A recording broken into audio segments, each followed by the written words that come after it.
جب انسان تھک جاتا ہے صبر کرتے کرتے اور سوچنے لگتا ہے اب مجھ سے صبر نہیں ہو پائے گا، تو اللہ سے یہ سوال کرنے لگتا ہے، یا اللہ اور کب تک صبر کرنا پڑے گا، کب ہمیں صبر کا صلہ ملے گا؟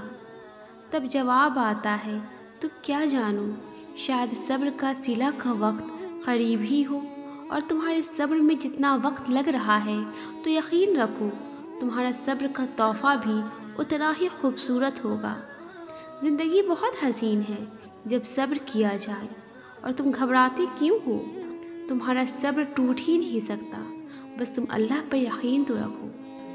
اللہ جانتا ہے تم نے کتنی راتیں روتے ہوئے آسمان تلے بیٹھ کر گزاری ہے، کتنے دن تم نے ایک ہی کمرے میں کونے میں سسکتے ہوئے بیٹھ کر گزاری ہے۔ وہ سب جانتا ہے جب تم نے آنسو صاف کرتے ہوئے اپنی امی کے سوالوں کا جواب دیتے ہوئے کہا، نہیں امی میں ٹھیک ہوں، بس سر میں درد ہے اس لیے آنکھیں لال ہیں۔ جب تم نے سجدوں میں اپنے آنسوؤں کو آخری حد تک توڑ دی، جب لاکھ تکلیف میں ہوتے ہوئے تم سب کے سامنے مسکرائی اور چوری چوری آسمان کو دیکھ کر آنکھوں کے کناروں کی آنسو چھپائی۔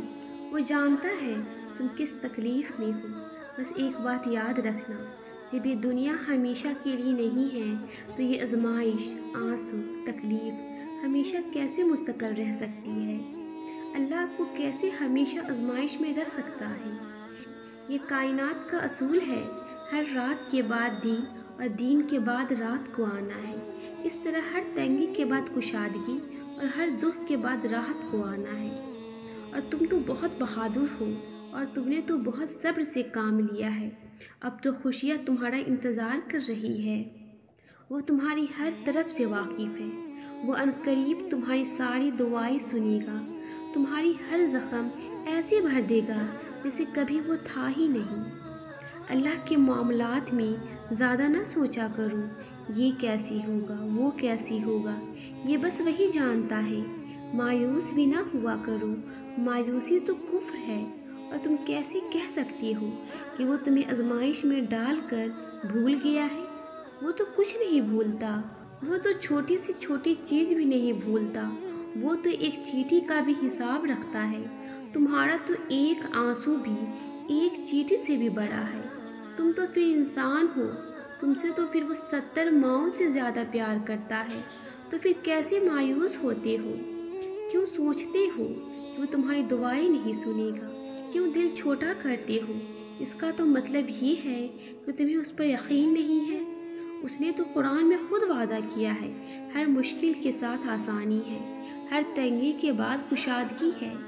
یہ بھی تو سوچو نا، جو تمہیں یہاں تک لے آیا ہے وہ آگے بھی کچھ سوچا ہوگا۔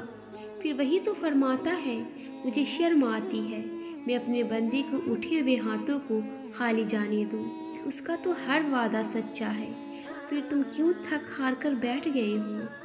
اللہ جانتا ہے تم نے کتنے آنسو اپنے اندر جذب کیے ہوئے ہو، اللہ جانتا ہے تم نے کتنی راتیں بے چینی سے گزاری ہو، اللہ جانتا ہے کن مشکلات نے آپ کو گھیرے ہوا ہے، اللہ جانتا ہے کون سی تکلیف آپ کو کھا رہی ہے، اللہ جانتا ہے ہر اس بات کو جو آپ اپنے دل میں دفن کیے ہوئے ہیں۔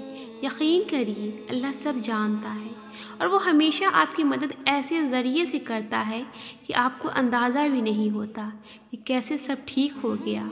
آپ خود سوچیں، پہلے کتنی بار آپ کو لگا ہوگا کہ مشکل بہت بڑی ہے، اور آج اللہ نے آپ کو اس مشکل سے نکال بھی دیا، آپ کو پتہ بھی نہیں چلا۔ نہ جانے ہماری زندگیوں میں روز کتنی مشائل آتے ہیں، لیکن اللہ ہمارے لیے غیبی مدد بھیج دیتا ہے، ہمیں ہمیشہ سنبھال لیتا ہے۔ یقین کریں آج جس بھی مشکل میں آپ ہیں وہ وقت کے ساتھ ختم ہو جائیں گی، کیونکہ اللہ اپنے بندوں سے بہت پیار کرتا ہے، وہ اپنے بندوں کو ان کی طاقت سے زیادہ آزمائش نہیں دیتا۔ جسے ہم تکلیف سمجھ رہے ہوتے ہیں واقعی ہماری ہی بہتری کے لیے ہوتی ہے، ہم اللہ کی منصوبہ بندی کبھی بھی نہیں سمجھ سکتے۔ اللہ بہت مہربان، بہت رحیم ہے، آپ اس پر ایک بار یقین کر کے تو دیکھیے، زندگی کے آدھے غم تو ویسے ہی کم ہو جائیں گے۔ تو اب مسکرائیے اور اللہ پر یقین رکھیے، دعائیں کریے اور صبر کریے، دیکھیے گا سب ٹھیک ہو جائے گا انشاءاللہ۔ اللہ پر یقین آپ کو آپ کی زندگی کی ہر جنگ جتا دے گا۔ آپ کی دعائیں ایسے قبول ہوں گی کہ آپ دنگ رہ جائیں گے۔ آپ کو آپ کے صبر کا صلہ اس طرح دیا جائے گا کہ آپ سفر کی ساری دشواریاں بھول جائیں گے۔ کبھی کبھی ایسا بھی ہوتا ہے کہ جب ہم جان نماز پر اللہ سے مانگنے کے لیے بیٹھتے ہیں تو نہ آنکھوں سے آنسو نکل پاتے ہیں اور نہ اس زبان سے کوئی بھی دعا لفظوں کی شکل میں کہی جاتی ہے، بس عجیب سی کیفیت ہوتی ہے۔ دل تو تب چیخ چیخ کر کہہ رہا ہوتا ہے یا اللہ اب آپ کے کن کی ضرورت ہے، لیکن لب اس درد کو بیان کرنے سے قاصر ہوتے ہیں۔ اور پتہ ہے اس لمحے تمہاری اللہ سے نہیں، تمہارے دل کی اللہ سے گفتگو ہوتی ہے۔ اور جب ٹوٹا ہوا دل خود اللہ کے بارگاہ میں جا کر اپنی کرچیاں سمیٹنے کی فریاد کرتا ہے نا، تو اللہ اس کے لیے اپنی مدد نہیں بھیجتا، بلکہ اللہ پھر وہ کرچیاں خود سمیٹتا ہے۔ اللہ تب وسیلے نہیں بناتا اس کے لیے، بلکہ اللہ خود اس کا وسیلہ بن جاتا ہے۔ تمہاری یہ خاموشی اللہ کے یہاں بہت زور کا شور مچا دیتی ہے، اتنا زور کا آسمانی خلقیں اس چپ کی آواز سے چونک اٹھتی ہے، اور وہ پھر ساری خلق اللہ سے تمہارے حق میں دعا کرتی ہے اور فریاد کرتی ہے یا اللہ یہ جو درد سے تڑپ رہا ہے اسے شفا دے دے، اس کے لیے کن فرما دے۔ جب آسمان تمہاری آواز سے لرز اٹھتا ہے تو سوچو اسے کیا تمہارے دل میں رہنے والا اللہ نہیں سن سکے گا؟ وہ سب سنتا ہے، وہ سب جانتا ہے، تب بھی جب تم کہتے ہو اور تب بھی جب تم کہنا نہیں چاہتے، وہ دھڑکن ہے اور وہ دھڑکنوں کی ہی سنتا ہے۔ پھر ایسے معجزے کرتا ہے کہ دل پھر سے جی اٹھتے ہیں، دھڑکنیں پھر سے بحال ہو جاتی ہیں اور ویران آنکھیں شکر سے بھر جاتی ہیں، پھر کرچیاں بھی سمٹ جاتی ہیں اور شفا بھی مل جاتی ہے۔ صبر وہ خوبصورت سفر ہے جو انتہائی بھیانک ہوتا ہے، مگر اس کی منزل حسین ہے، آپ تصور بھی نہیں کر سکتے۔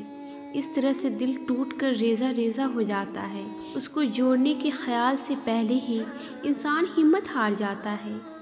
صبر کا گھونٹ دوسروں کو پلانا آسان ہوتا ہے، مگر خود پیتے ہوئے پتہ چلتا ہے ایک ایک قطرہ پینا کتنا مشکل ہے۔ جو زخم گہرے ہو وہ بھرنے میں بھی وقت لیتے ہیں، مگر جب انسان کو صبر آ جائے، یعنی اللہ کا پسندیدہ ہو جانا، کیونکہ اللہ تو صبر کرنے والوں کو پسند کرتا ہے، اور پسندیدہ چیزوں کو بے سہارا کون چھوڑتا ہے، اور جس کو اللہ تھام لے اسے دنیا کی کوئی طاقت نہیں توڑ سکتی۔